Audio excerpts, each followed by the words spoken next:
Well, my old career was flying into hurricanes. I did 4 years of research down in Miami where I'd go fly into hurricanes, including a couple Category 5 hurricanes.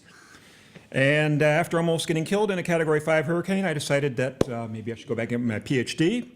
I went back to the University of Michigan in the early 90s and did that, specializing in air pollution, and founded this crazy company called Weather Underground. And now I'm a blogger for them. And that started about 20 years ago.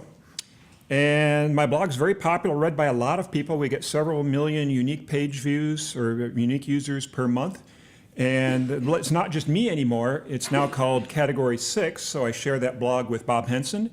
And this provides a platform for guest bloggers, potentially. So if you have an issue that you want to get in front of a lot of people, I can do that.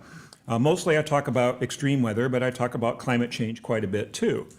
My next post is going to be actually on the rally that was down there at Moscone Center today, the Stand Up for Science rally. A little background though, my company got bought by the Weather Channel 3 years ago, so I don't run Weather Underground anymore like I used to. And then just this year, IBM bought the internet side of the Weather Channel and split it. So now there's the cable channel off on its own, and the internet portion of the Weather Channel, along with Weather Underground, is now owned by IBM. And the CEO of IBM, I found out today, is now on Trump's board of economic advisors, one of the 10 people advising Trump, which may be a good thing. I don't think she's a climate denier. Anyway, I've not been, told to slow down what I say. I still am free to talk about climate change and politics and where we need to go. So I'm going to talk a little bit about the science as I see it. There aren't many people more in tune with our climate and how it's changing and how it's impacting extreme weather than I am. Blogging about it every day since 2005 has really tuned me in, plus my background with working with hurricanes and extreme weather and air pollution and so on. And ever since 2010, that was when I see that we really shifted to a higher octave, a new gear in the climate. The number of billion-dollar disasters that year was a record level, 41. This year we had $29 billion disasters, so not quite as many, but ever since 2010, the number of billion-dollar disasters has been a lot higher than we're used to seeing.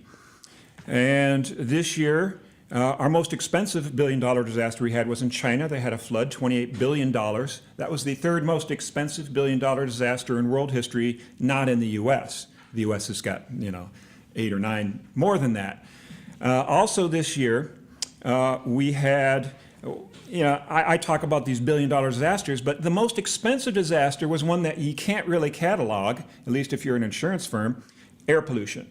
Air pollution is estimated to cause multiple trillions of dollars of damage each year, maybe as much as 20 trillion, and that's something we really need to communicate to people.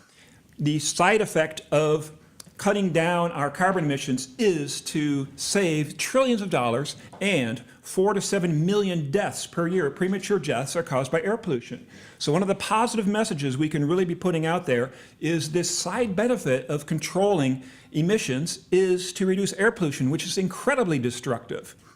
So that's a kind of message I try and get out in my blog. The other thing I'm really concerned about, and we need to get the message out more, is drought is our #1 enemy. I mean, we look at extreme weather. I blog about hurricanes all the time because that gets attention. I mean, it gets page views and it's good for business. But really, drought is what's going to kill us. I did a blog this year where I talked about 10 civilizations in the past that have fallen because of drought. The Egyptians, the pyramid builders, they crashed because of drought. I mean, we know about the Mayans, they crashed because of drought. That's really where we need to be focusing the attention.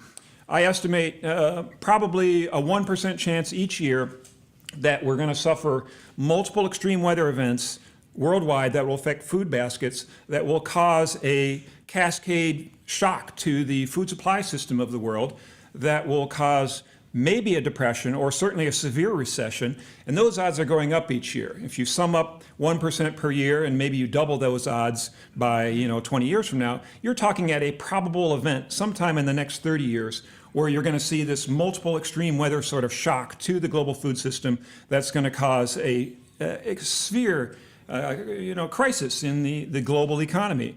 Maybe we need to start thinking about what messaging we need to put in place when that event's going to happen, because it will happen. Maybe we should think about what's going to happen, what messaging we should do when Arctic sea ice finally melts away from the North Pole, which almost happened this year. That event is coming.